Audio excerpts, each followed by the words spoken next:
Our great thanks to all Red Circles of Fire subscribers. Love ya. Hit that notify bell for superb new content.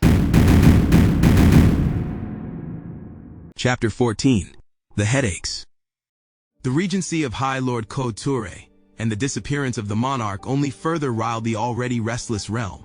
Outside of those who were present at the Privy Council meeting, who were forced to swear a secrecy oath, few knew whether to believe the official story that somehow the monarch had been kidnapped and was being held ransom by unknown sources. How slipshod was the palace security these days? Most citizens in Rakana were at least a little skeptical of the official story. The Aduma people were deeply saddened, for they feared the ruler they lionized as their emancipator actually had been assassinated for being too compassionate. Ko-Toure was confident he could restore a true peace and order to the realm. He was confident because the Privy Council had witnessed the sinful kiss. Thus they knew the secret was true. The monarch was a homosexual man. For now, this weakened the moral legitimacy of Oto-Mani and strengthened Ko-Toure's hand. He quickly worked on building stronger alliances with most noble houses, and further quietly rescinded more of the rights of the newly freed Aduma. Quietly. By all outer appearances, he tried to rule as though he fully expected the monarch to return. But Ko-Toure always had ulterior designs. Secretly, he romanced the lovely Verdana, the fourth daughter of the influential High Lord Ko-Toure, governor of East Idari.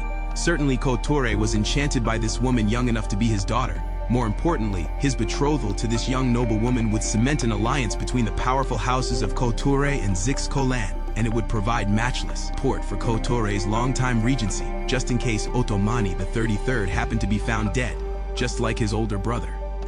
Still, there was the inconvenient problem of the disappearance of both Oto-Mani and Olaria, the woman whose child was named the rightful heir to the Fire Throne. Privately, Ko-Toure swore, "Damn stupid, petulant, and conniving girl. There was no threat to your life until you delivered that child that is in your belly."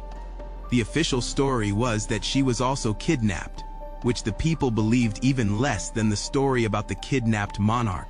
One highly observant inn and tavern keeper asked her regular patrons, "Wasn't Lord Ko-Toure only supposed to rule in place of the sovereign for a very short time?"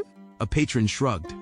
"Absent the monarch, Ko-Toure and his ilk make all the rules, now." Olaria's disappearance created a genuine problem that Ko-Toure and the Privy Council would have to address somehow. The murder of Oto-Mani the 32nd, supposedly by his younger brother's lover, Diodi, and the mysterious kidnapping of the current monarch, Oto-Mani the 33rd, as well as his unborn heir, was far too many stresses for the fragile realm to withstand. One does not end a 700-year-old dynasty all at once lest it prompt civil war and strife. Today, Ko-Toure had a particularly splitting headache. But the affairs of state are not concerned with whether a man is well or ill. They are jealous consumers of his time. At the far end of the throne room, the golden double doors swung open, and into the room marched Colonel Commander Lagon, the second-in-command to General Usalata. Lagon and a troop of the monarch's Red Guard escorted a familiar mercurial presence, High Priestess Kalla-Sonora, who was wrapped in a long black cloak. Lagon gave Ko-Toure a confident salute, which only made Ko-Toure's head throb more. "High Lord Regent?" "Colonel Commander," softly croaked Ko-Toure while rubbing one of his temples. "I have ensured the High Priestess answered your summons."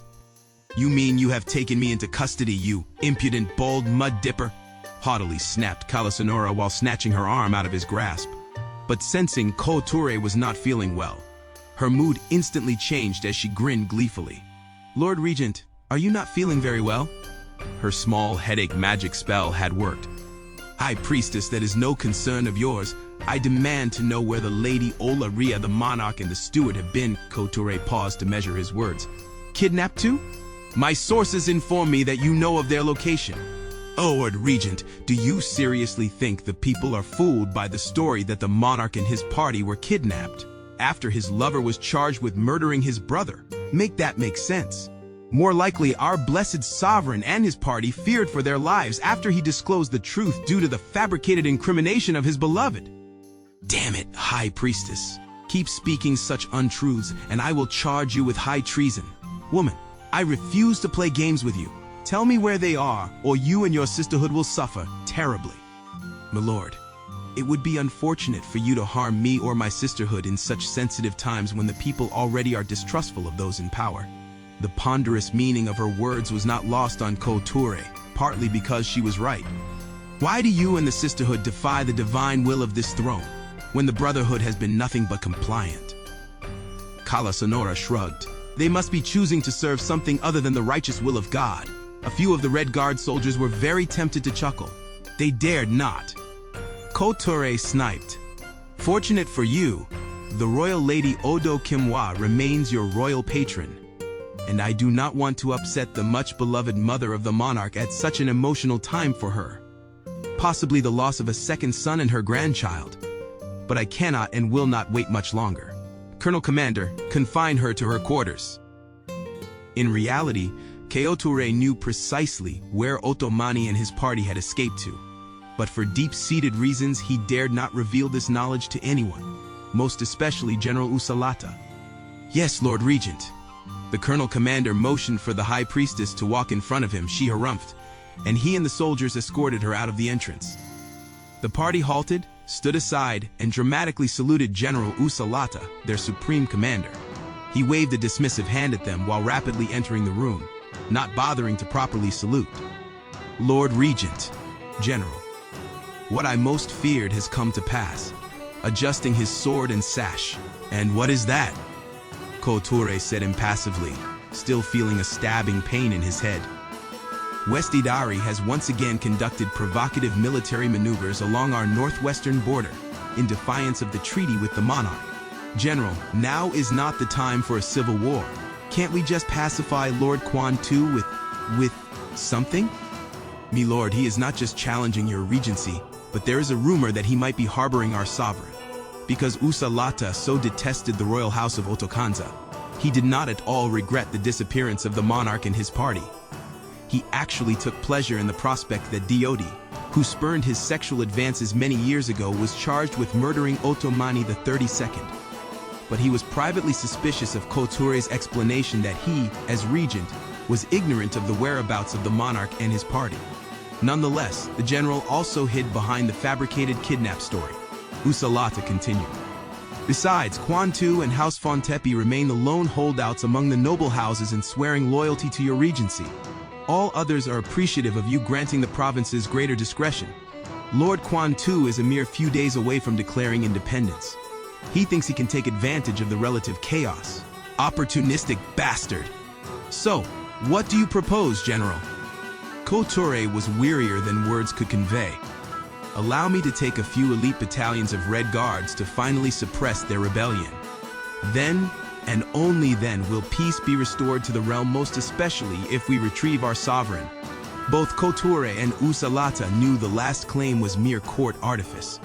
Ko-Toure exhaled a long breath. General, I am not thrilled with this plan, but since you and your soldiers need something to do, recruit a few troops of Aduma militia so that they are employed in something other than vagrancy and mischief in the capital. But General, do not overspend on this campaign. The royal treasury is still incredibly thin. Reluctant to accept Ko-Toure's terms, but willing to do so in order to achieve a larger aim, Usalata quickly nodded his head when he said, "Yes, Lord Regent," and exited. An hour later, the Lord Ko-Toure was in his chambers drinking a small tumbler of a potion the royal physician gave him for his headache, when he heard a knock at the door. He answered, and there stood the assistant of his nephew Garnatan, and the Aduma scoundrel, Bata. Ko-Toure quickly ushered them in so no one would see them. Garnatan was dressed in a dark olive-green peasant tunic, which made him look like a poor merchant, and Bata was shirtless, exposing a powerful torso, as he wore a dockman's trousers. Though they both genuflected, only Garnatan was sincere in his respect. "You fools!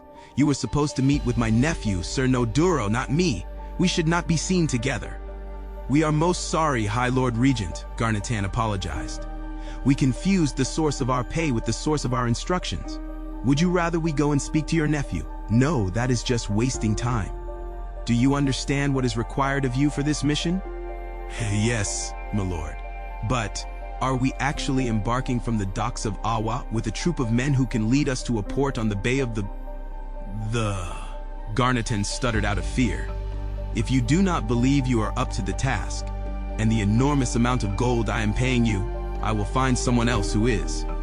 Bata barked, "No, I will stiffen Pretty Boy's spine." He poked Garneton in the chest, who flinched.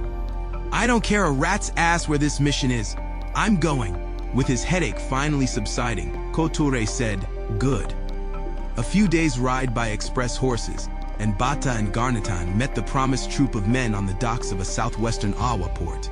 It was nearly dawn, and there was an indigo hue to the sky, with a few dark clouds blotting out parts of the sky's glow, like they were ink smudges. Although Garneton was formally in charge of the mission, Bata spoke to the troop of men who met them. "Now, we use the cover of early morn to slip into their dock just as though we were one of those people. Do you understand, you pig nuts?" The troop of men, all hardcore hired hands, grunted something akin to a yes, and the band posing as fishermen boarded a large skiff. Now, good people, please like, comment, and subscribe to catch the next thrilling episode of Red Circles of Fire.